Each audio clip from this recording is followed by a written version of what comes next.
안녕하세요. 크립토 노마드입니다. 추가 긴축에 대한 우려가 커지면서 달러 인덱스는 반등하고 증시는 억눌리고 비트코인은 모멘텀이 상대적으로 약해지는 상황을 보여주고 있습니다. 먼저 뉴욕 증시는 금리 인상 공포에 억눌리면서 3대 지수 모두 2% 넘게 하락했습니다. 올해 들어서 잘 나가는 모습을 보였던 S&P 500은 한 달 만에 4,000선이 무너져 내렸습니다. 연준 FOMC 회의록 공개와 개인 소비 지출 발표를 앞두고 상당한 경계감이 작용한 것으로도 바라볼 수가 있습니다. 이런 상황에서 연준의 추가적인 고강도 긴축에 힘을 더 실어주는 데이터가 하나 추가가 됐습니다. 미국의 제조업과 서비스업 경기가 어떤 상황인지를 보여주는 PMI가 연준의 역대급 긴축에도 불구하고 예상보다 강력한 것으로 나타났습니다. 고강도 긴축에도 불구하고 곳곳에서 경제 성장을 보여주는 데이터들이 등장하면서 역대급 인플레이션을 때려잡겠다라는 연준의 의지를 조금 더 선명하게 만들어주는 상황이 지금 펼쳐지고 있는 겁니다. 증시도 쫄아버리고 비트코인도 얼어버리는 그런 상황. 그래서 일단은 시장에 힘이 좀 빠진 그런 상황으로 바라볼 수가 있습니다. 위험 자산 시장의 흐름 자체는 어수선하지만 비트코인 강세론을 견지해온 분석가들은 여전히 나름의 여러 근거들을 제시하면서 반등 흐름이 이어질 수 있을 거라는 점을 강조하고 있습니다. 전반적인 공통 분모를 뽑아보자라면 25,000달러 돌파 지지를 잘 마무리하고 26,000달러 리테스트를 벌인 뒤에 30,000달러까지는 어렵지 않게 곧장 나아갈 수 있을 것이다. 이 정도가 되지 않을까 싶습니다. 하나씩 정리해 보도록 하겠습니다. 과연 리플 소송이 어떤 결과로 마무리가 되고 암호화폐 산업에 어떤 영향을 미칠 것인가? 이래저래 기대와 우려가 공존하는 시간이 흘러가고 있습니다. 상황이 이래서 그런지 단순한 차트 분석이나 또 막연한 리플 소송 옹호에 대한 부분보다는 실제 여러 기관들이 XRP를 그동안 어떻게 바라보고 평가했는지 이런 부분에 좀 더 눈길이 가는 것 같습니다. 이와 관련해서 몇 가지 재미있는 소식들 더해졌는데 JP모건이 리플 XRP의 혁신에 대한 호평을 공식 문건을 통해서 밝힌 것과 더불어서 SEC의 규정에 따라서 작성된 문서도 상당한 관심도를 이끌어내고 있습니다. 크립토커런시에 투자를 한다는 것은 예상보다 큰 수익이 가능할 수 있다는 기대감이 크게 작용하곤 하지만 동시에 예상치 못한 리스크가 작용하는 그런 영역이기도 합니다. 특히나 뽀글이 사태 이후에 내 자산을 내가 직접 관리 보관하는 셀프 커스터디에 대한 관심도 커지고 있습니다. 저 역시 일부 장기 홀딩 물량은 디센트 월렛에 보관을 하고 있는데 셀프 커스터디에 관심이 있으신 분들은 저희 채널과 파트너십을 맺고 있는 디센트 월렛을 특별 할인 가격으로 구매하실 수 있습니다. 이건 시간이 지날수록 관심도 또 산업도 더 커질 수밖에 없는 영역이어서 미리미리 대비하고 경험하는 차원에서 접근하시는 것도 나쁘진 않을 것 같습니다. 관심 있으신 분들은 오른쪽 상단 카드를 클릭하시면 되고 특정 거래소나 코인 등에 대한 문의는 디센트 고객센터를 통해서 확인하실 수 있습니다. 그럼 이번 영상 시작하겠습니다. 말 그대로 금리 공포가 시장을 억눌러 버렸습니다. 뉴욕 증시는 3대 지수 모두 2% 넘게 하락하면서 이런 상황을 선명하게 보여줬습니다. 3대 지수가 2% 넘게 하락한 것은 지난해 12월 중순 이후 2달여 만에 벌어진 건데 대형주 중심의 S&P 500은 한 달 만에 4,000선이 무너져 내렸습니다. 이번에 시장을 이렇게 눌러버린 데는 미국의 제조업과 서비스업의 경기가 예상보다 더 강력한 것으로 나타났기 때문입니다. 제조업, 서비스업 구매 관리자 지수 PMI가 전월 대비로 보나 월가의 전망치로 보나 더 높은 수치를 보여준 겁니다. 전월에 46.8에서 이번에 50.2로 예비치가 나와준 건데 특히나 50이라는 숫자가 경기 확장과 수축을 가로지르는 분기점을 의미하다 보니까 시장을 더 억누른 것으로 바라볼 수가 있습니다. 간단히 정리를 하면 연준은 완전 고강도 긴축을 1년 넘게 진행하고 있는데 그럼에도 불구하고 경기는 확장 국면을 확인해주고 있고 그렇기 때문에 연준으로서는 여전히 높은 수준을 보여주는 인플레이션을 때려잡기 위해서 좀 더 긴축의 강도를 높일 수 있다. 시장이 기대하는 것만큼 서둘러 연준이 금리 인상을 중단하거나 금리 인하에 나서지 않을 것이다. 이렇게 정리가 가능한 상황입니다. PMI 상황을 좀 더 세부적으로 바라보면 지금 미국의 경제를 견인하고 있는 것은 서비스업이라고 할 수 있습니다.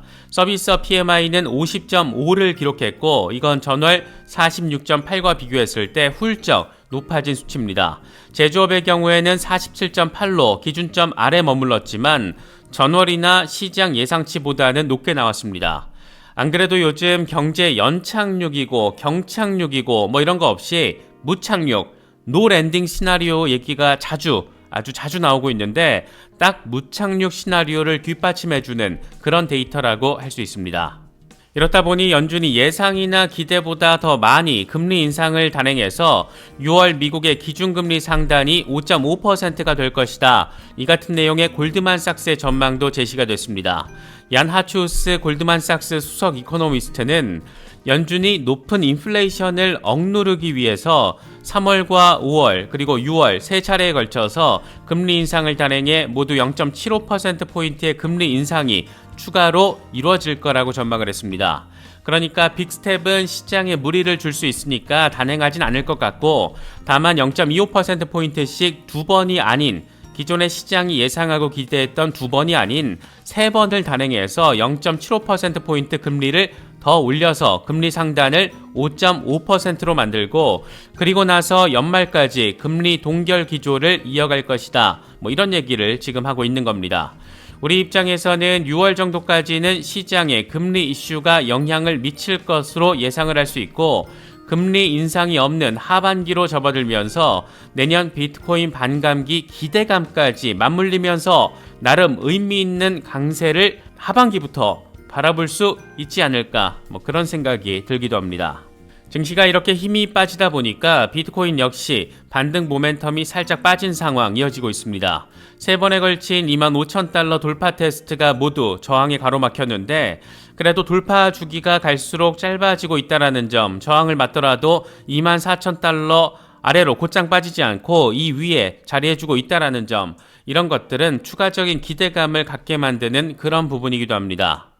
공포 탐욕 지수는 하루 전보다 1포인트 빠진 59를 기록하면서 여전히 탐욕 단계가 이어지고 있습니다.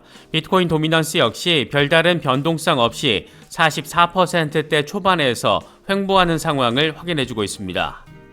현재 비트코인의 흐름과 관련해서 암호화폐 분석가 마이클 반데포페는 시장이 조정을 받고 있는데 이건 진입 시점을 고민하고 있는 사람들에게는 좋은 기회가 될 수 있다. 시장은 아마도 상승 전환을 하기 전에 지금보다 좀 더 빠질 수 있다. 조정 주간이 될 수가 있는데 연준 의사록 공개도 앞두고 있다. 기억해야 할 게 하나 있다. 지금 비트코인은 완전 개저렴하다. 뭐 이렇게 설명을 했습니다. 캡틴 5빅의 경우에는 비트코인 1시간 차트를 기준으로 지금 비트코인이 상승 삼각 패턴을 형성하고 있다라면서 상단 저항이 자리한 25,200달러 부근에서 지속적으로 저항을 맞고 있는 상황을 보여줬습니다. 그러면서 하단 지지를 받고 25,200달러를 뚫어낼 경우에 단기간에 26,400달러까지 나아갈 수 있다라는 점을 강조했습니다. 또 다른 익명의 분석가 크립토 누베의 경우에는 비트코인이 바닥을 확인하고 이제 과거에 그랬듯이 포물선형 랠리를 그리며 강세 반등할 거라는 점을 강조했습니다. 이 양반은 윌리엄스 R 지표와 RSI 등 여러 다른 지표들의 과거 상황을 동시에 비교를 했는데 이런 기술적인 상황만 놓고 보면 지금의 조정은 본격적인 반전 랠리를 위한 건강한 과정이 아닐까 생각되기도 합니다. 요즘 홍콩의 움직임과 이를 통해 예상되는 중국 상황, 심상치 않다라는 분석들 글로벌 곳곳에서 쏟아지고 있습니다. 이번에는 오한다의 수석 애널리스트가 중국 경제 회복이 암호화폐 상승을 촉진시킬 것이다. 이렇게 전망을 했습니다.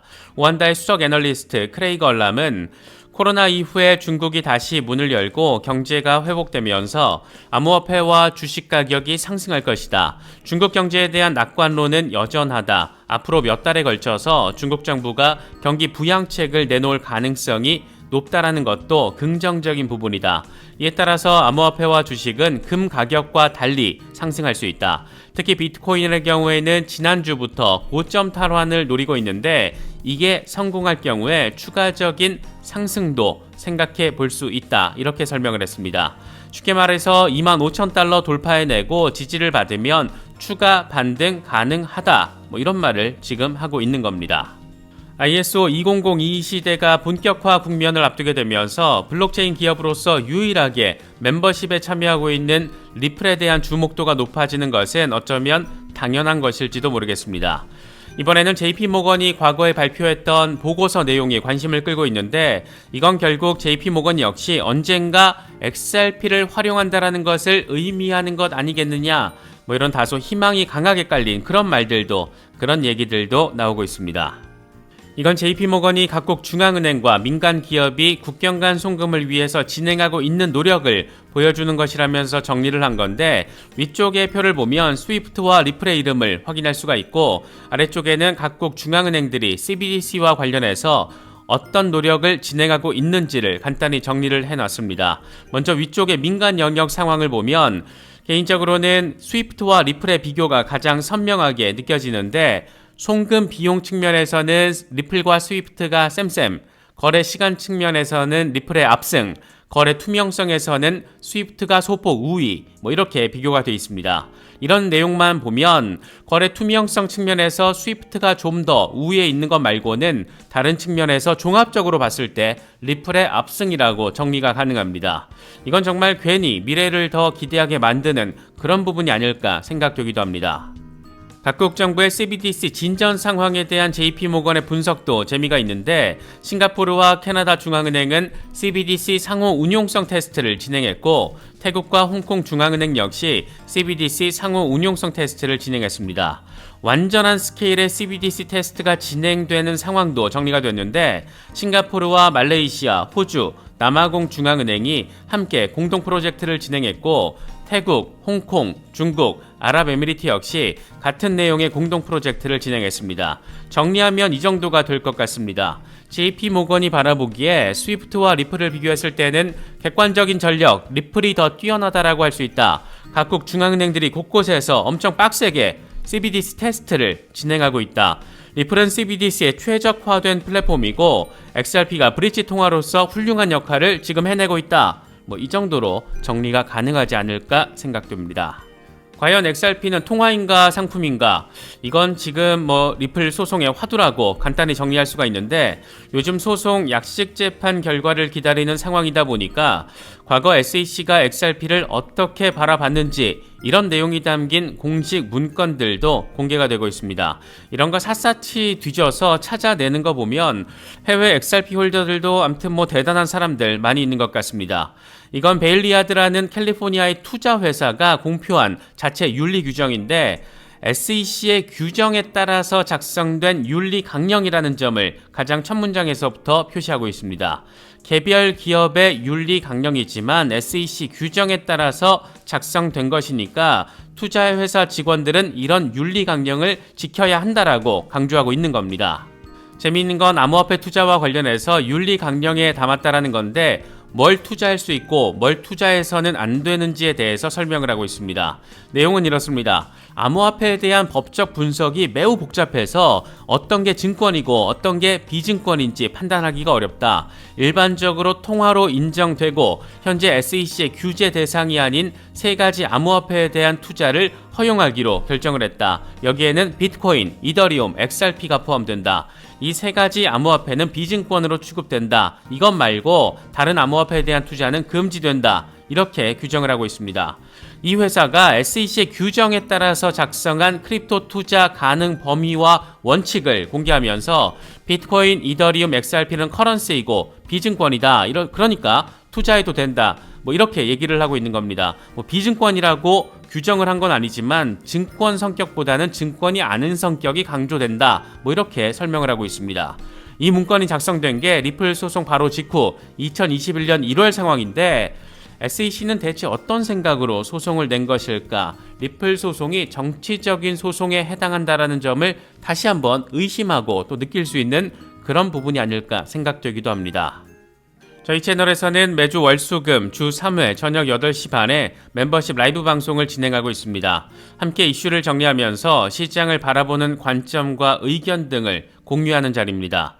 멤버십 라이브는 직장인 등급, 그러니까 크립토 노마드 등급 이상 회원이시면 누구나 참여하실 수 있습니다. 좀 더 멀리 시장을 바라보고 함께 의지해 나가길 원하시는 분들의 많은 참여 기대하겠습니다. 이번에 준비한 영상은 여기까지입니다. 시청해주셔서 감사합니다. 지금까지 크립토 노마드였습니다.